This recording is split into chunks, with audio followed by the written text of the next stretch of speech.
fixed. There we go. Now I've got chat. I guess that was it. All right. So hopefully here in a second I will get YouTube going and we will be able to see our stream. Perfect. Dismiss.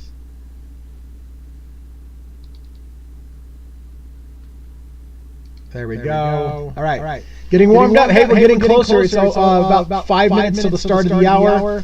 Well, looks like I've got the chat finally working, so hopefully my YouTubers will come back that were there. And TikTok looks good, so I think we are settled in. I'm curious for those who have joined the stream so far, if you've ever seen the Devil's Advocates channel, myself before, or whether this is the first time dropping in, if you know what to expect. We had a live last night. We had some technical difficulties in that issue. I had an attorney come on to the show, and we couldn't get her on because either people could hear her or they could hear me, and I couldn't get the sound worked out. It was a very frustrating evening. I spent probably a good 15 minutes trying to work out the sound, and we lost people while they were waiting for me to uncluster my technical difficulties. Fortunately, today we won't have a guest on the show, so I don't have to worry about that cluster, and we can get more right into the meat of the story and the two cases that I follow. I'll do a monologue at the top of the hour and explain all of that in more detail in case you're new here, don't know my style, don't know what we do. I will explain it all very shortly. In the meantime, settle in, hit the like button a few times if you don't mind to help us get a little bit of traction and you can get a start on the room. That would be great.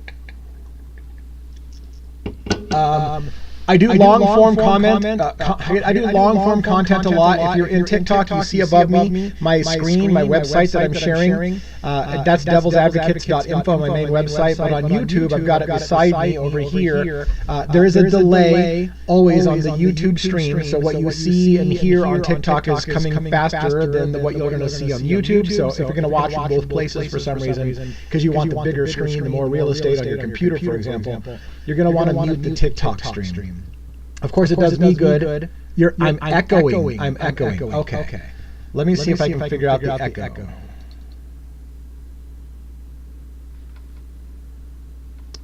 Stand by. I'm echoing. Okay. Audio output. All right. So did that help the echo? Did the echo go away? Can you hear me now? No, the echo's still there. Okay. Wow, I don't know what I've done to my system.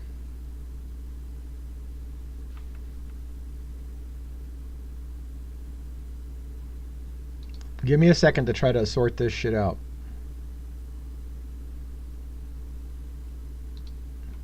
How about now? Can you hear me? Is there echo still?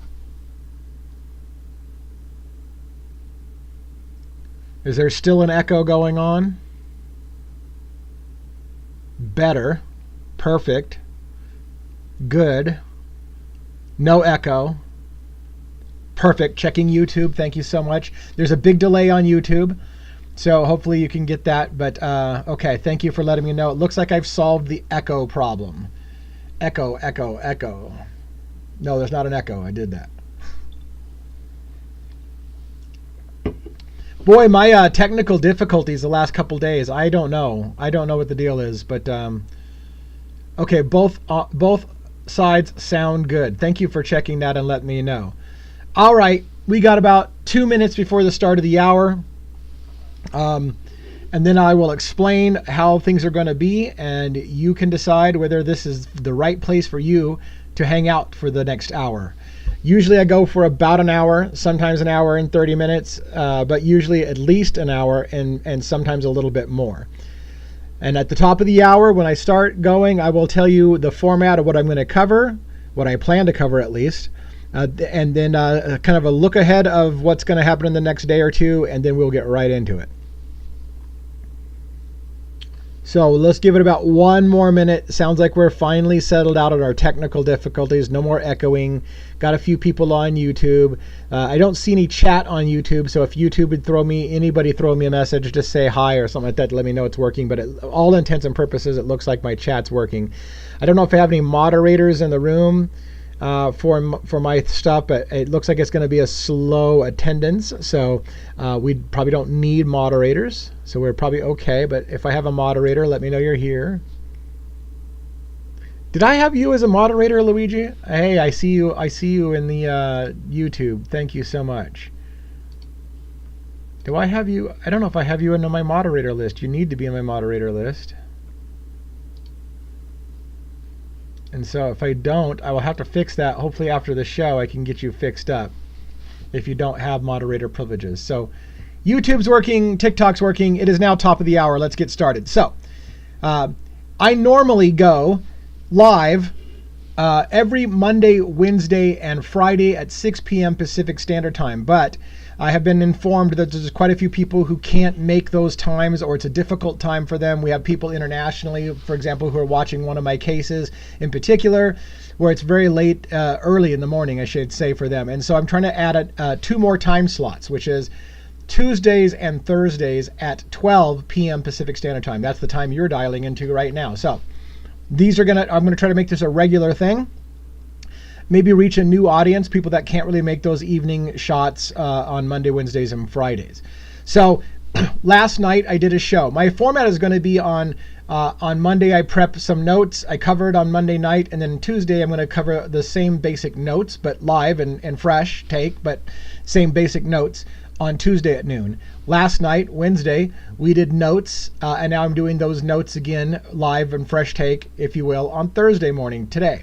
The problem is that last night I have 2 cases I follow. I primarily follow Luigi Mangione and the shooting of Brian Thompson, alleged shooting of Brian Thompson situation, as well as Brian Koberger and the Idaho 4 murders in Idaho, Moscow, Idaho, trial in Boise, Idaho. I'm covering both of those cases. And both cases had big updates worth talking about. Probably easily worth talking about for an hour on both cases. Now here's where I want some feedback from you, the few of you who are here, because we got a relatively small audience. So we'll see how you feel. Do you guys have a preference on which story you want to focus on? Last night we started with Luigi, and pretty much it took us all hour to talk about Luigi, especially since I had a technical difficulty. And we ended up covering Koberger only for a few minutes at the end. I'm planning on doing a full show on the Koberger stuff on Friday, which is tomorrow.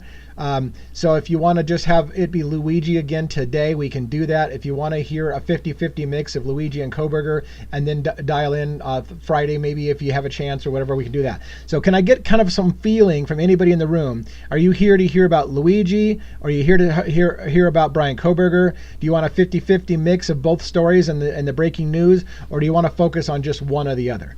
And I realize whoever's vocal is going to be speaking for the whole group. So if you want to get yours Koberger, somebody's on Koberger. Perfect. Okay.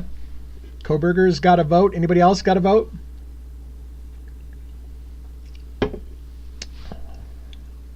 Idaho 4. That's 2 for Koberger.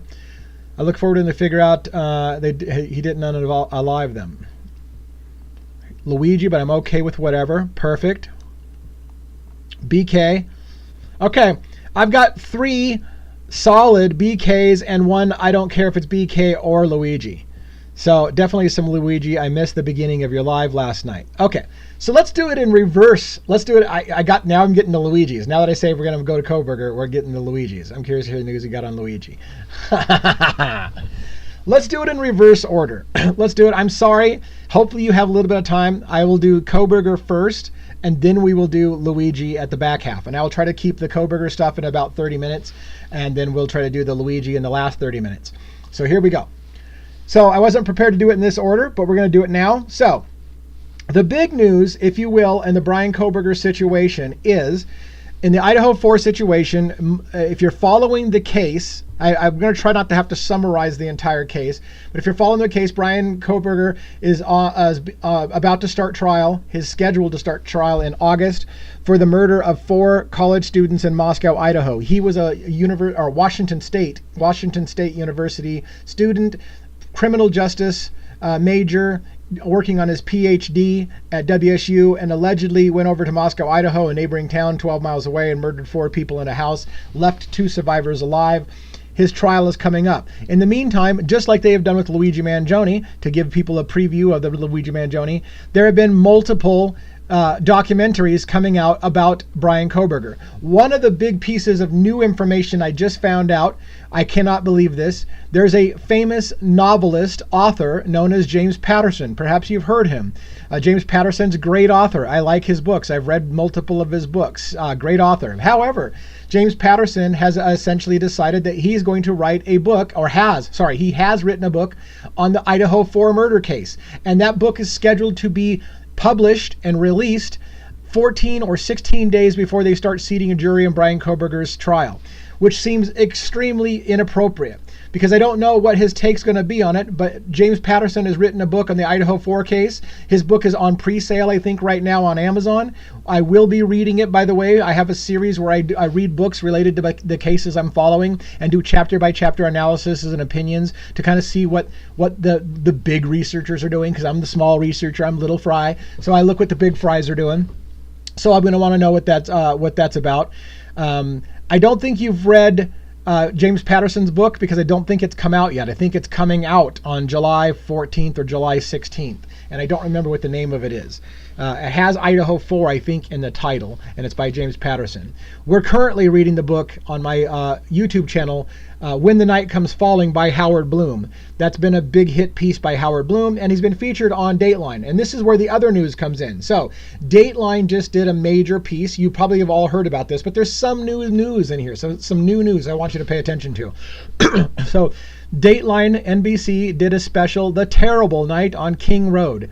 It was a major, what I call, hit piece against Bryan Kohberger. By hit piece meaning, many times on the Dateline episode, they would say, we're not sure Bryan Kohberger did this, but it's possible he did this. And we're not sure he did this, but it's possible he did this. And the entire show was designed to show Bryan Kohberger doing creepy things, which they admit over and over again, we're not sure he did any of this, but we're going to tell you that it's possible he did, and so we're going to, here's what we think Bryan Kohberger did. And we can't prove that he did it, but here's what we think he did.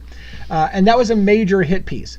But in that episode on Dateline NBC, and we're going to get to this legal document, which I have, and by the way, I'm going to center it. It looks like I've got it horribly centered for my YouTube, my TikTok audience. So I'm going to work on making sure that you guys can see as much of this document as possible. I'm just kind of scrolling ahead and getting it as centered for you guys on TikTok. Okay, we'll come back to that document here in a second.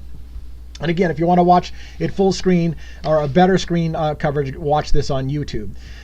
So, Dateline NBC several times on that episode stated, we have some never seen before footage. Due to insider information never before been released, we have new details in the case.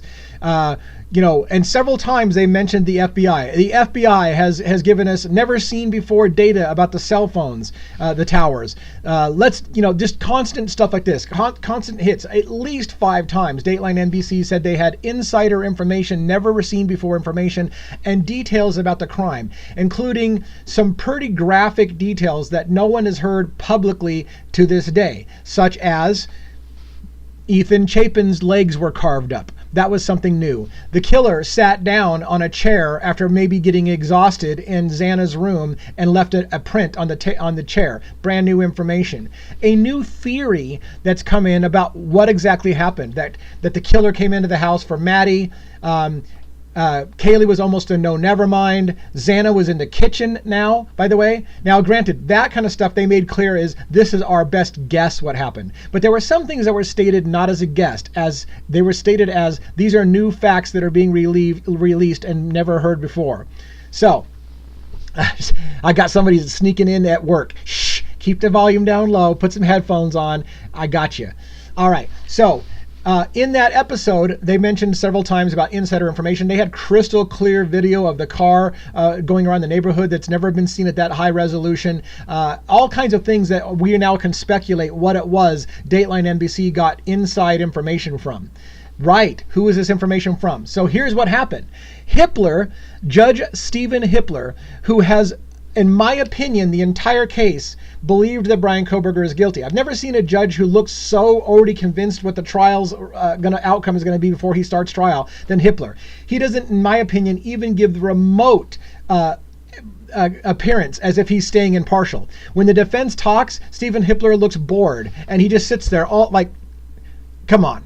I really don't want to hear this. You're wasting my time. Stephen Hippler doesn't seem to give a shit about the presumption of innocence or giving a fair trial, in my opinion. And yet, that's why this should be even more telling. What you're seeing on the screen is essentially after Bryan Kohberger, after Hippler, you're not seeing on screen Hippler's response. Hippler lit up the prosecution and the Dateline NBC case. What he did is he said, it is obvious from the Dateline NBC case that somebody currently in law enforcement or formerly with law enforcement has leaked information to Dateline NBC. One, you just cost us a lot of money in Boise, Idaho. You just cost the state a bunch of money, because now we are going to have a harder time seating a jury that's impartial because they've been told information that they weren't supposed to know. It was under a gag order, and somebody leaked things to Dateline NBC. Two, Hippler said, now we may have to sequester the jury, and this is going to cost us a lot of money as well because we can't have the jury going out there getting more of your leaks that you're leaking. Number three, and the biggest one from Hippler's point of view, is basically, I want someone's ass and I'm going to hold them accountable. I want you to find out who did the leak. And by the way, if you make any attempt to hide who leaked the information, I will hold you in contempt of court, and there'll be civil and criminal penalties. And I want to know who leaked the information to Dateline NBC from the prosecution or the law enforcement in this case. I want to make this clear because several people, and I think it's the people who are guilters, people who believe already that Bryan Kohberger is guilty before the trial starts. They are saying now, I think it was the defense that leaked that information to Dateline NBC. Make no doubt about it. Let me point this out to you. Hitler doesn't seem to give a shit about the presumption of innocence. I think Hitler already has convinced that Kohberger's the guy, and yet Hitler has flat out said, this didn't come from the defense. The prosecution leaked this or law enforcement leaked this. So the people who are saying, I think it came from the defense, you're not realizing Hitler would have jumped all over that if he thought it came from the defense. In my opinion, Hitler wants to catch the defense making mistakes everywhere. Hitler made it clear. This leak came from the prosecution or from law enforcement. And he wants to know who it is, and he wants them held accountable. And he said, if we don't hold them accountable, this shit's going to continue to happen. Again, he doesn't use the word shit. That's my language. But Hitler had about as blunt a language as you can. I want to know whose ass reported to Dateline NBC documents that I told you to keep silent, to have a gag order that has been under gag order, who leaked it, and we will make a public example of them. And you cost the state a ton of money. This could end up in a mistrial. This could, at minimum, turn into an appeals process that lasts forever because of what happened with Bryan Kohberger. So now comes the breaking news today. Well, actually, it was yesterday. It's 2 days ago, 5:20. If you look on the screen now, above me on TikTok or beside me on YouTube, you'll see the date of 5:20, 9:39 a.m. This is basically a big document that's been released on behalf of Bryan Kohberger. That's why it starts out, comes now Bryan Kohberger, and through his attorneys of record, Ann Taylor and so-and-so. It's basically a list of grievances. It's a motion for continuance or to continue. What that means is they want to delay the start of this trial because of the damage that happened on the Dateline NBC thing, in part. Now, there's a bunch of stuff in here, a bunch, and it's not just the Dateline thing, but I want to focus on the Dateline thing in particular. All right. So this is what she basically lays out, that any conviction, this is what Ann Taylor says, any conviction and sentencing resulting from a capital trial, meaning they're trying him for capital murder and they want to execute Bryan Kohberger. And when they do that, she points out, when you've got a capital case and you're trying to execute somebody, it's got a much higher standard, a much higher standard. There can't be any shenanigans when you're going to take someone's life away. You can give them life in prison, and that's a high standard. But if you're going to execute them, you have to have even more of your ducks in a row, because you cannot execute somebody without giving them every benefit of the doubt before you decide to execute someone. So what she's saying is, you're trying Bryan Kohberger for a capital case. You want to execute Bryan Kohberger, and any conviction or sentence resulting from a capital trial beginning in August, which is when they're supposed to start, will be unconstitutionally imposed and therefore vulnerable to reversal on direct or collateral review. What she's saying is, This trial is screwed right from the very beginning. And if you proceed on the timetable that you are, forcing it to start in August, when you just had a Dateline NBC piece come out hitting Bryan Kohberger hard before we seat a jury, there's no way anybody's going to find that as a fair and impartial jury and trial. And we're going to have to retry this anyways. So the best thing that you can do, Judge Hippler, is delay this case a little bit longer and let us figure out who leaked the information, give you time to find the leaker, give you time to make a public example of the leaker, and do some collateral damage before we start the trial. Because if you keep on the timetable right now and you allow this to happen, Dateline NBC, and you allow James Patterson to come out with his brand new book talking about the Idaho 4, then there's no way Bryan Kohberger gets a fair trial, and this will be appealed every day and twice on Sunday. I love quoting Hippler. Anyways, so we're going to go down here and hit some highlights. Moving forward with the capital trial in August will infringe upon Mr. Kohberger's constitutional rights, as counsel requires more time to review the discovery, complete investigations, and prepare for trial. Again, they just had new information leaked to the press about what the prosecution's going to have up their sleeve. They now have to have a little bit more time to prepare for what's been leaked and how they're going to deal with that kind of damage control. So she's basically saying we have more investigation to do, and this Dateline NBC piece is at the center of this request. Now, again, people who are guilters saying Bryan Kohberger is guilty beyond a shadow of a doubt, they're going to say, oh yeah, those freaking defense attorneys will say anything. They just don't want this to go to trial. If you don't understand that Mr. Kohberger's constitutional rights have been violated by the Dateline NBC thing, then you're missing something about American politics and the American judicial system. That is a complete hit piece. And allowing James Patterson to come out with a book 14 or 16 days before you seat the jury is also a disgusting miscarriage of justice, in my opinion. Well, let's continue on. Now, I skipped a bunch of stuff. This is why I'm Friday. See how I've got all this area that's not highlighted that I'm strolling on? That will have more highlights, I believe, for Friday night's show. I just wanted to cover about 20, 30 minutes for last night's show / today. And so I've only highlighted certain aspects. But I will cover more of this document on the Friday night show tomorrow. Okay, minimum requirements. This is coming from this section. I think you can see it on both things. The minimum requirements counsel must meet in investigating the merits of a phase of a capital case. With respect to investigation for the merits, the ABA guidelines are clear that counsel must thoroughly investigate and challenge every minute piece of evidence that the state purports to have. This is why she's saying we haven't had time to investigate every minute piece, and now the leaked information that came out in Dateline NBC, we need more time, because in a capital case in particular, we need to have every single minute piece of evidence had time to adequately fight that and talk it over. You can't bombshell us with Dateline NBC a month before trial and say, well, fucking deal with it. That's out there now. Deal with it. You can't do that. That's what she's saying.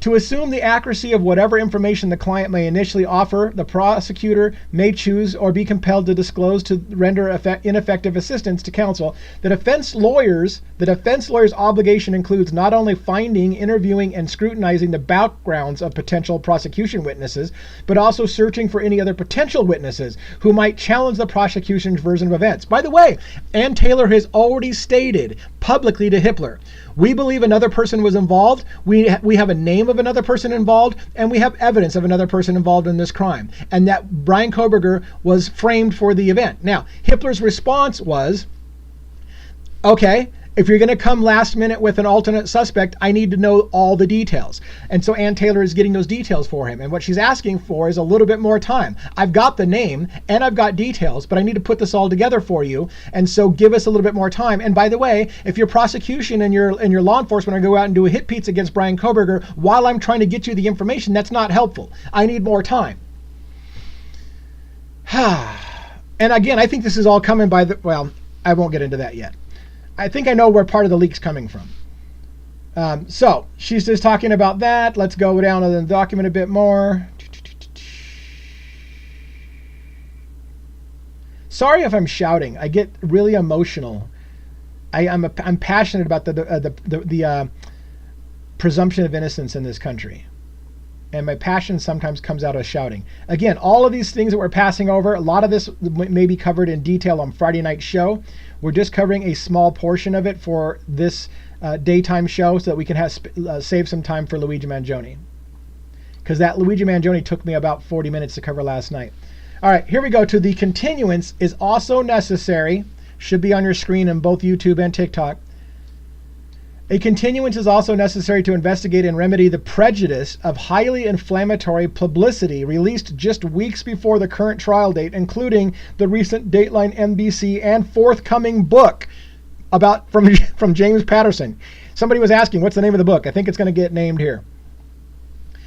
On May 9th, 2025, just weeks before the Capitol trial is set to begin, Dateline NBC aired a 2-hour episode about this case titled The Terrible Night on King Road. The program includes details and materials, including video footage, cell phone records, photographs, by the way, from Bryan Kohberger's phone itself, they say, that have never been seen before, of documents that are not publicly available through official channels, i.e. leaked video footage. Now, Ann Taylor's probably seen all of this stuff. I'm presuming she's seen it, but that stuff has never been out in the public. Now they've leaked photos from Bryan Kohberger's phone, search records from Bryan Kohberger's phone, cell phone records from cell towers that have never been released, and video footage, brand new video footage that's razor sharp of a detail we've never seen. And by the way, spoiler alert, no, you still can't see the license plate on the car, whether it has one or not. And no, you still can't identify if there's 1, 2, 3, or 4 people in the car, because you can't see the driver. Despite the fact that we have a razor sharp image of that vehicle now, you still can't tell the fundamental things we've been asking from day one. How many people are in the car? Are you sure Bryan Kohberger's in the car? How do we know it's Bryan Kohberger's car? You can't even see the license plate.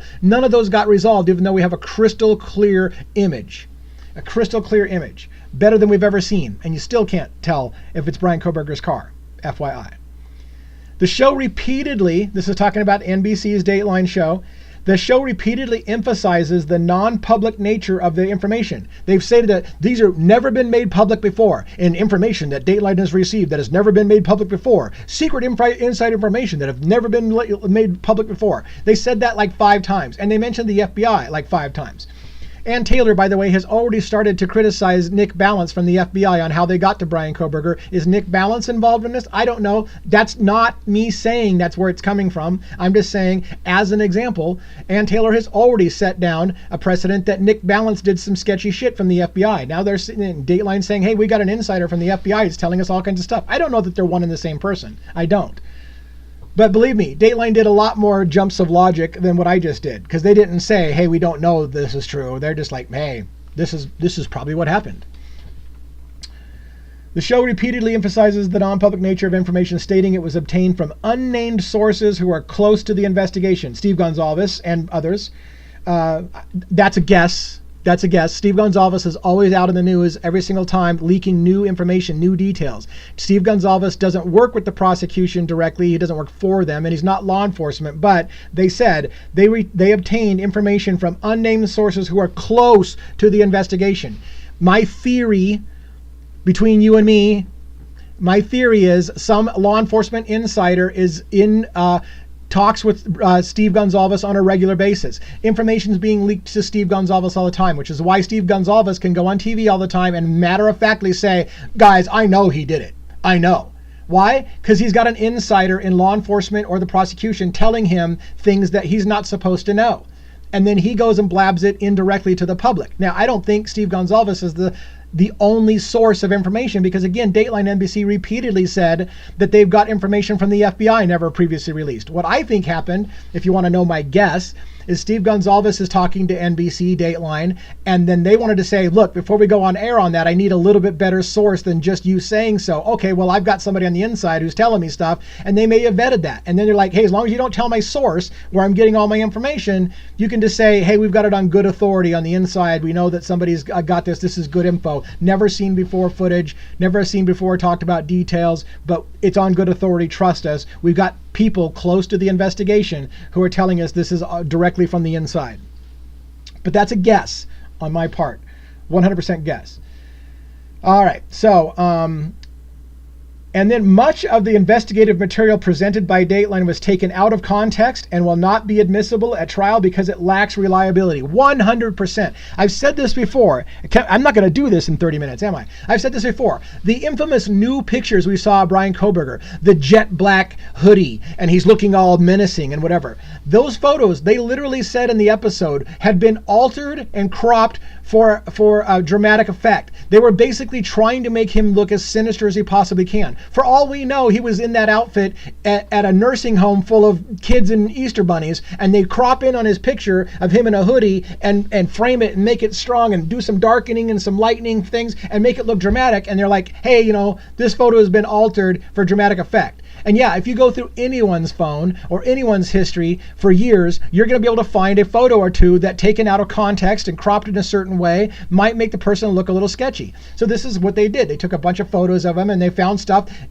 They could have had 47 photos of him with a pink leotard on, but if they found one with a black hoodie, that's the one they're going to show on Dateline NBC. It's cherry picking things that they want to show you.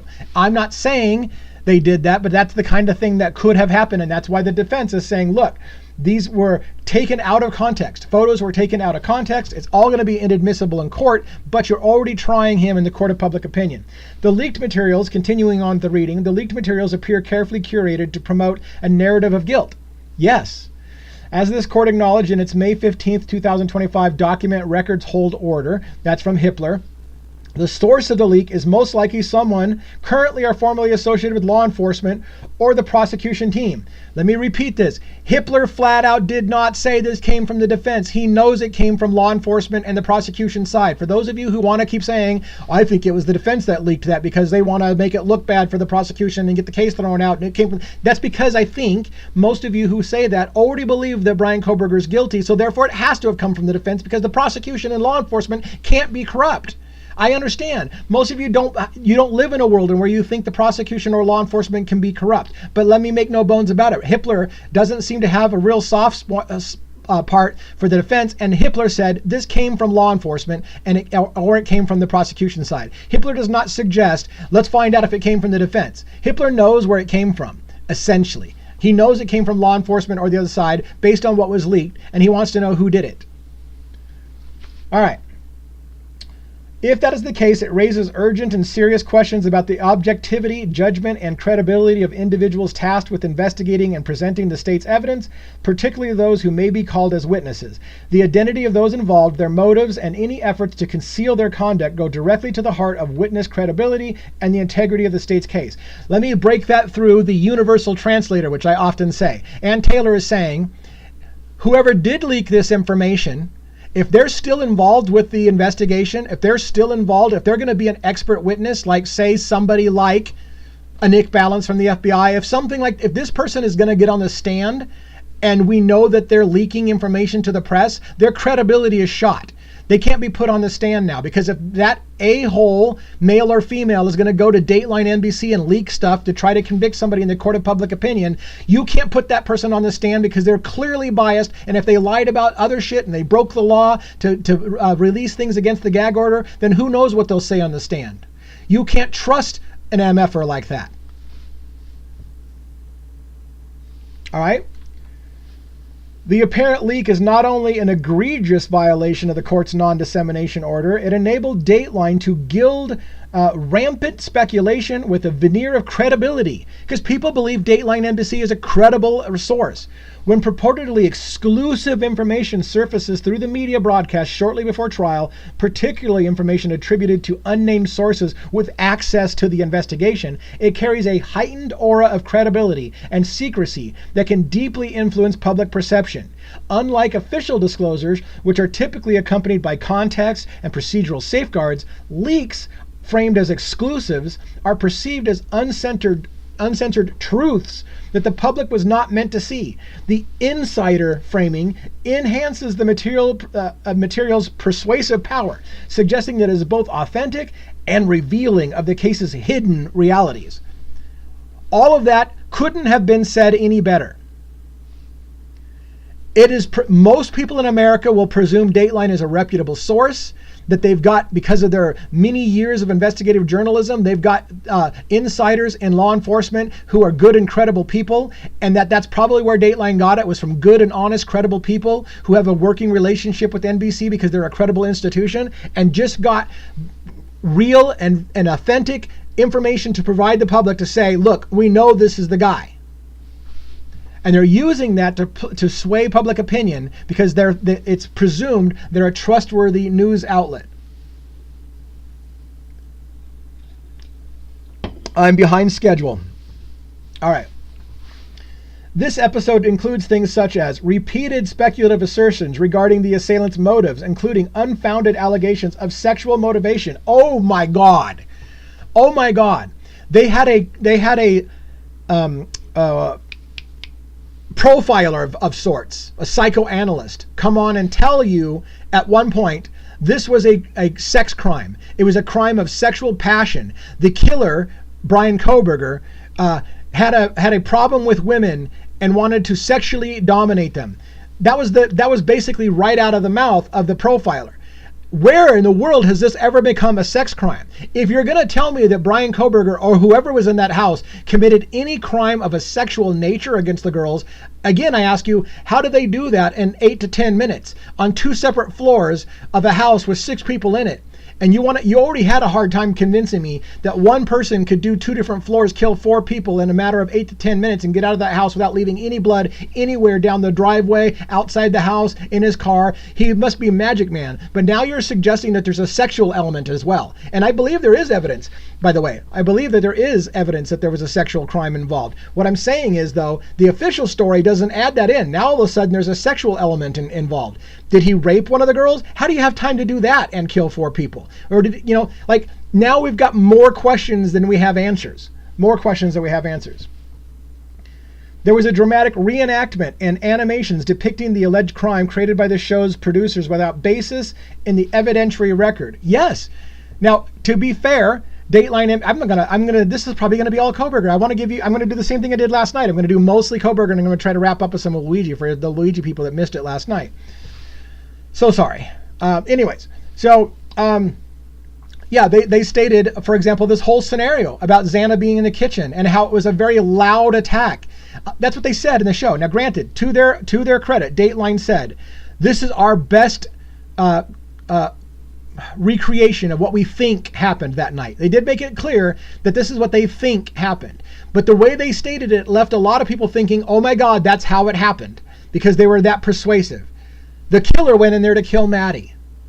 Let's forget, by the way, now that many sources have confirmed to us that Kaylee's wounds were worse than anyone else's in the house, and that her points of injury were different than anyone else, and that it may have been a super graphic crime against Kaylee. But no, the person came after Maddie. Kaylee was just a surprise because she was there, and it was a very loud event. Let's ignore the fact that Dylan Mortensen doesn't seem to know that people are being killed in the house. She just heard some pretty whisper, hey, I'm here to help you, or something like that, and then later on saw somebody with bushy eyebrows and thought her friend had passed out drunk and she didn't know what was going on. Let's ignore all that, because now Dateline's saying it was a very loud and I presume screams, very loud scene upstairs, drawing Xana out of the kitchen. When the F did Xana get into the kitchen? Now Xana's in the kitchen making a sandwich or something. I don't know. So Xana now hears a very loud scene upstairs, which Dylan apparently doesn't know that's murder, and runs up there and catches the killer in the act of killing Maddie and Kaylee. The killer, being surprised by Xana, gives chase and drops the knife sheath. There you go. Now we know how the knife sheath ended up under Maddie's body, under the mattress, or wherever the F it is, because there's discussion. Is it under the body? Is it under the mattress? Is it under the body and the mattress? We don't know. But we don't know how the knife sheath got there, but now we do, because Dateline tells us Xana surprised the killer in the middle of the attack and chased her down the stairs. Now imagine, if you will, the story that has to happen. A very loud scene in which Xana goes and checks, but Dylan doesn't know what's going on. Then she's being chased by a killer down the stairs. Is she not screaming? Is she not screaming for her life? Is she not screaming, help me? But Xana doesn't do anything, apparently, because Dylan doesn't hear any of that. All Dylan hears is someone whisper, hey, it's okay, I'm here to help you. Chases Xana into her room, where Ethan, by the way, now apparently, even though we've been told previously that Ethan had defensive wounds, now Ethan is sleeping and was killed in one cut. Ethan got an arterial cut and was killed almost instantly, but then the killer decided to carve up his legs. That's a whole ball of wax. That's a whole new narrative. Ethan supposedly fought back. Ethan had defensive wounds, but now all of a sudden Ethan was asleep. He was killed quickly, but then the killer took time to carve up his legs.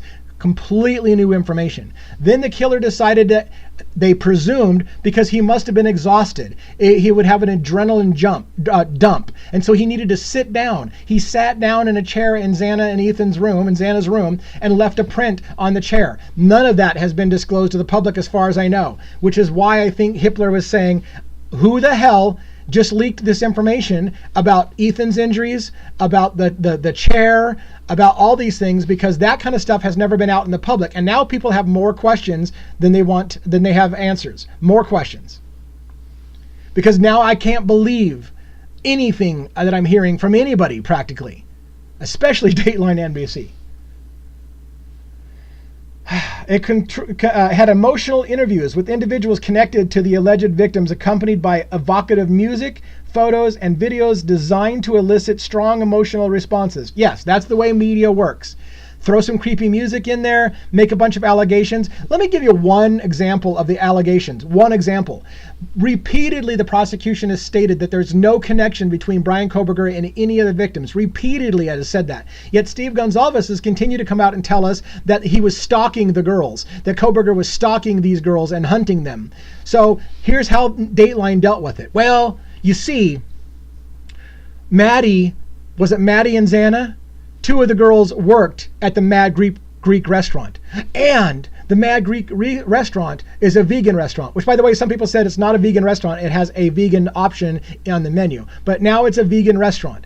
And we know that Bryan Kohberger in jail has asked for a vegan menu diet. So therefore, Bryan Kohberger's a vegan. So therefore, perhaps Bryan Kohberger ate at the Mad Greek restaurant and saw the two girls and became obsessed with them and had to have them, but couldn't because he's an incel and he's not good with women. So he decided to kill them because he can't have them. That's the jump of, and people went with it. People went, oh, I get it now. Bryan Kohberger's a vegan. He ate at the Mad Greek restaurant. He found them and he became obsessed that he couldn't have them. So he decided to murder 4 people. Am I the only one who... No, I'm not the only one. Am I the only one who just lost their mind? And they do it with creepy music, and they'll even say, we're not sure that's what happened. Then, all right. Anyways, the broadcast repeatedly bolstered its speculative claims through a use of so-called expert commentary, bringing in the profiler who comes in to tell us this is exactly what Bryan Kohberger would have been thinking. It was a sex crime. He was dominated to dominate his victims. It would make him feel like God. That's what she said. Doing this crime made him have godlike power. His vulnerable female victims would give him godlike power. You're just, as I said on another, you're just pulling shit out of your ass. And then add some creepy music to it and add, though, every once in a while, we're not sure it happened like this, but maybe. Well, you've convinced a lot of people in America, including people who are going to sit on that jury, that that's exactly what happened. He wanted godlike power over his female victims because he was a vegan and saw 2 girls at a vegan restaurant, which maybe not even a vegan restaurant, they just have a vegan option on the menu, and became obsessed, stalked them, and murdered them because he wanted to feel like God. The story changes every effing day, and it's disgusting.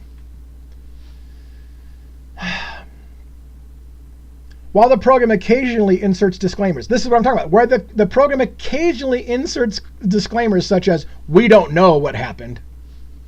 Bryan Kohberger's car was seen in Moscow, Idaho 12 times. Now, we don't know if he ever went past the house, but if he was stalking the women, he would have done that. We don't know that Bryan Kohberger sat outside the house working up the courage to go into the house, but if he killed him that night, that's exactly what he would have done. We don't know that he wasn't searching Ted Bundy on the internet because he was a criminologist and might have been doing it for his research paper. But if he was a killer, he would have been doing that because he was a killer. We don't know that the a Reddit survey that he put out for prisoners asking people to recall what they were thinking at a time of a crime wasn't just a research paper approved of by his professor at the university as part of his thesis paperwork. We don't know that that's not what happened, but if it would have been a killer, we'll have a specialist come on and tell you, well, a killer wants to be able to research. Why am I like this? I need to understand from other criminals how they got that way. How can I understand myself? I need to ask other criminals, how did you get that way? And so that's what the criminologist will come in and do, this psychological profile. Well, this is exactly what a killer would do. He would write that survey. Then they'll add, we don't know that it wasn't just part of his criminology paperwork and his thesis work and his and approved research by his professor who said that he was a brilliant criminologist. We don't know that that's not true. But if he was a killer, that's exactly what he would be doing, is searching for a way to exercise his godlike power over women because he's an incel and women hate him, even though he picked up multiple women's phone numbers at a party when he was first in town.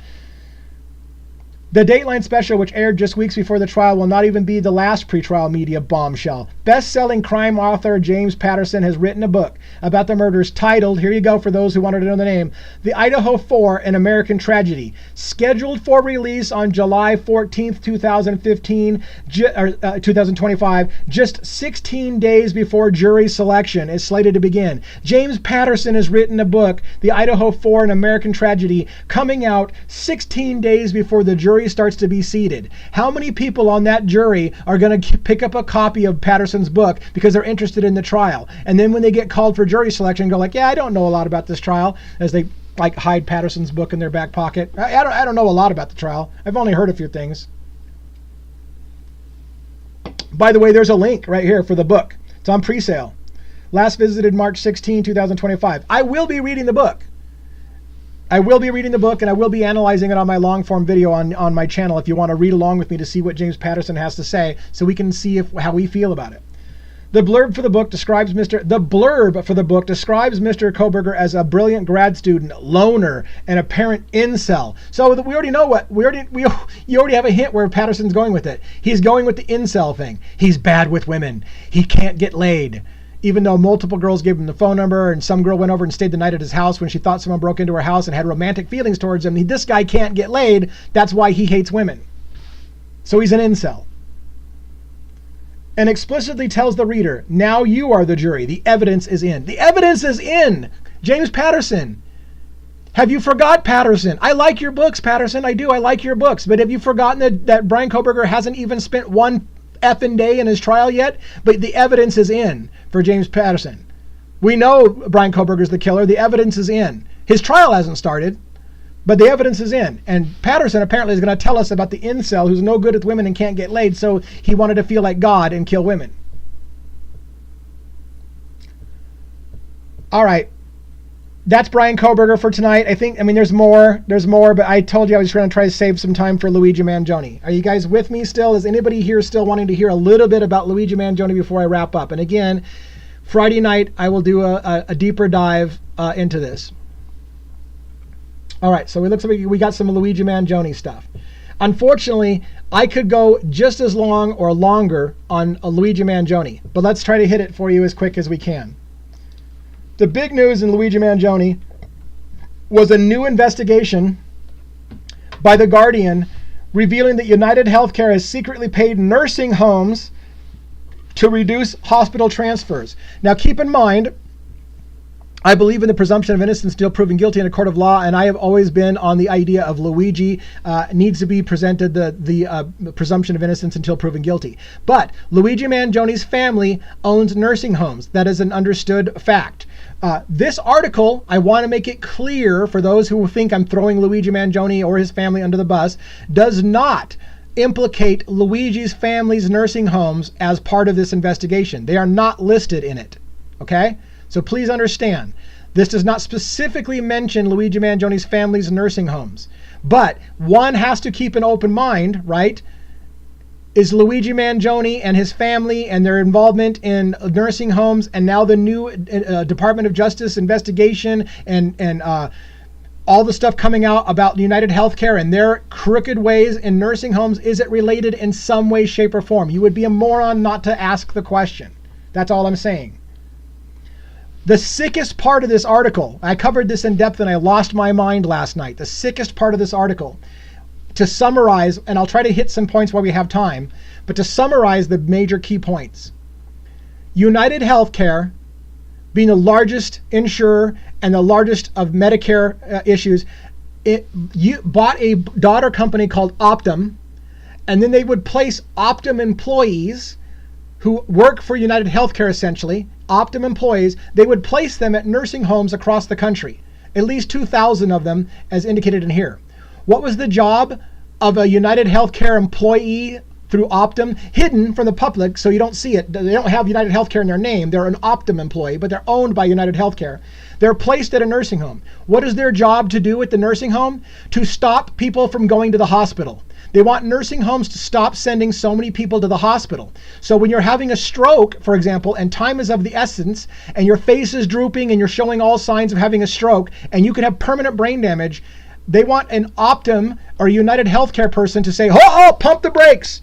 Don't send them to the hospital, check out that stroke that's of the essence on timing, because they might not be having a stroke. Let's look at other options. By the way, we're going to incentivize you as a nursing home to not send people to the hospital right away. If you send less people to the hospital, we'll give you bonus money. If you send too many people to the hospital when they shouldn't have gone, we'll take away all your money. And so what happened was when this began being investigated, basically United Health's stance is, we didn't do anything illegal. We're not telling you not to send grandma to the hospital. We're just telling you that we will incentivize you with money if you don't send grandma to the hospital. But if you don't send grandma to the hospital, that's on you. We didn't tell you what to do. We just said we'll give you money if you don't send grandma to the hospital, and we'll take away your money if you do send grandma to the hospital. But ultimately, whether you send grandma to the hospital or not, that's your choice. So don't blame us. We didn't do anything wrong here. Nothing illegal.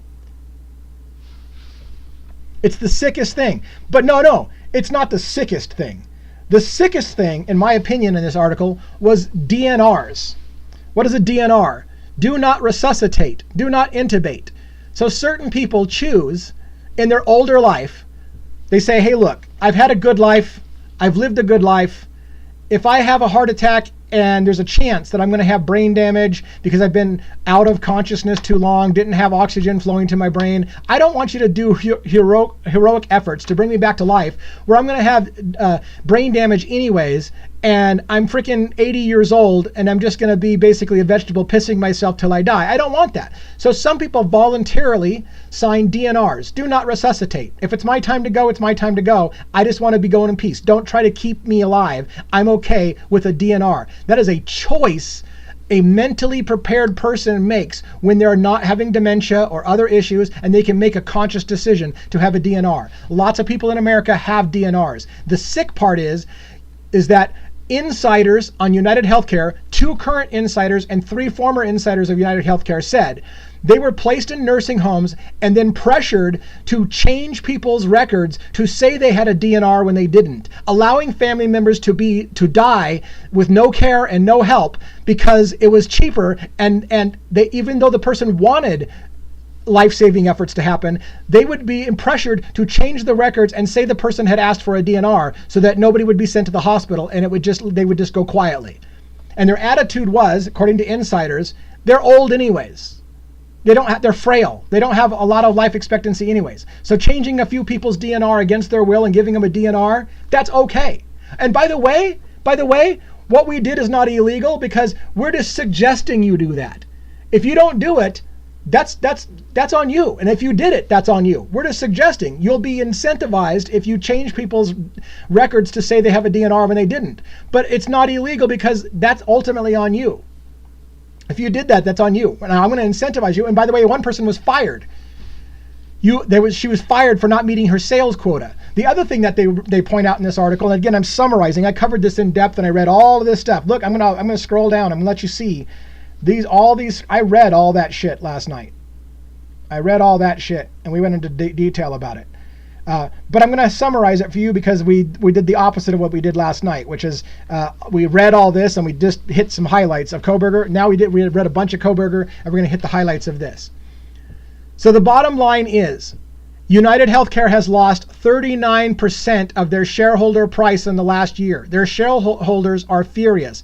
They are losing their ass because they're under investigation 6 ways from Sunday by the Department of Justice for multiple things. Antitrust violations of the purchase of Change Health. That was before Brian Thompson was shot and killed. That eventually was ruled on by a judge to allow them to go through, but the Department of Justice was continuing to investigate it, even though a judge said they could go ahead and make the monopoly purchase. Department of Justice was like, that's bullshit, that's monopoly. And while it's been ruled on, they continue to move forward with it, even though the Department of Justice is saying no. They did it anyways because the judge said they could. So they're under investigation for that. They're also, United Healthcare is also under investigation because they're finding out that they have been improperly charging people for Medicare treatments that they didn't receive, or upcharging them so they could charge more money and get more money from the government-funded Medicare plans managed through United Healthcare. So they've lied about the needs that people have so they can get more money. And now it's coming out that they're being investigated by trying to not send people to the hospital so they can continue to collect money from the government to help out with cases, but just send less cases to the hospital. Therefore, the pocket extra is all profit. So the company had a skyrocket of profits under the leadership of Whitty and Thompson.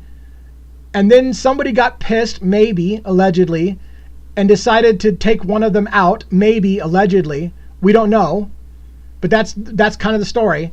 And now the shit's hitting the fan because multiple investigations are coming to light. Class action lawsuits are being filed against United Healthcare. The government is crawling up their ass wanting to know, how do we stop it? Because every single time the government gets involved with trying to stop the healthcare system, it gets worse. They find a way around it every single time. This is why we're reviewing a book on my long form video from Elizabeth Rosenthal called An American Sickness. Basically what happened in healthcare and how do we win it back? You're not going to win it back, people. The system is broken, in my opinion. But if you want to watch the long form video, we go chapter by chapter about how sick and demented the healthcare system is. And that was written by a doctor saying our healthcare system is broken and has been for a long time. Now, she's optimistic at the end of the book saying, just like we got there in this mess over decades, we can get back out of it, but it's going to take decades. Maybe somebody decided to speed that process up. Maybe it works, maybe it won't work. But United Healthcare is getting pummeled and their stockholders are furious. And by the way, let me summarize the stockholders' opinion. I don't give a shit that Brian Thompson was shot. Why are you not giving me the profits you told me you were going to get? We are now suing. Shareholders are now suing United Healthcare because their company's taking a beating and the stock's taking a beating. And they said, hey, look, I would have invested in another company. I invested in your company because you told me we were going to make record profits this year. And while you're still making profits and I'm still turning a profit, I'm not making the disgusting profits you promised me because your CEO got shot and you're under investigation by the Department of Justice 6 ways from Sundays, and you're doing all kinds of illegal things, which were designed, by the way, to make me the disgusting profits you told me you were going to make it. But at the end of the day, I give zero shits why you didn't make good on the profits. Show me my effing profits. I invested in your company because you told me I was getting profits. So I'm going to sue you now, and you're going to get everyone lining up with you on the government and Congress because of the shit you're doing to try to get me the profits I asked for. And now I'm going to sue you for not giving me the profits I asked for, and I don't give a rip that you have legal problems. Pay me my money. The system is out of control. All right, I'm going to take a little breather. I'm going to stay here for a moment and try to read some comments. If I have any moderators in my room and somebody's got a comment or a question to pin, please pin a comment for me. Otherwise, I'll look for current questions. And if you asked something 10 questions ago, ask it again. I'll try to keep my eye on. We'll do a couple of questions and answers before I wrap up. But at some point, I need to step outside in the cool air and calm down and do some meditation or something. Thanks for the follows. People who have not seen me before and followed, thank you for following. I got lots of long-form content. I keep saying comment. Lots of long-form content on YouTube. Sometimes I slow down on YouTube and don't talk at a million miles an hour. So if you find my fast-paced cadence a little rough, you might want to watch YouTube. Some of you don't like that I drop the occasional F-bomb. I drop even more over there. So if you don't like that and you can't respect swear words, that's not the place for you to go. But if you like long-form deep dives, check me out on YouTube if you haven't done that before.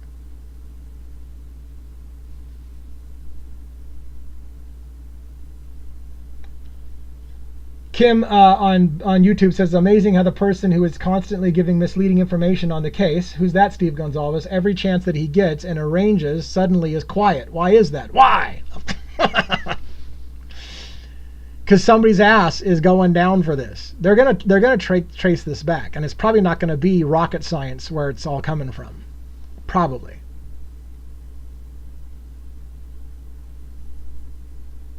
And if I haven't said this before, going back to Kohberger for a moment, if I haven't said this before, I am very, very sympathetic to the children who are lost, to the young lives that were lost, to the families of those who are suffering, and I was super sympathetic to Steve Gonzalez for losing his daughter in the manner he did. And some of the early interviews that he did, you can feel and his pain is palpable. But as this has gone on, and Steve Gonzalez takes every opportunity to go into the media and start spinning the narrative and changing the narrative and telling us he knows things we all don't know, it's harder and harder for me. I still sympathize with the man, but it's harder and harder for me. Any comments, questions? I'll wrap up here and tell you a little bit about what's coming up. Every Monday, Wednesday, and Friday at 6 p.m. Pacific Standard Time, I do a live like this one for about an hour, like this one. I'm also adding the new time frames of Tuesdays and Thursdays at noon Pacific Standard Time, like this one. In addition, I've added a new time slot at 7 p.m. Pacific Standard Time. That's immediately following the 6 p.m. Pacific Standard Time on Friday nights. That is called Devil's Advocate's Backstage Pass or After Dark Show.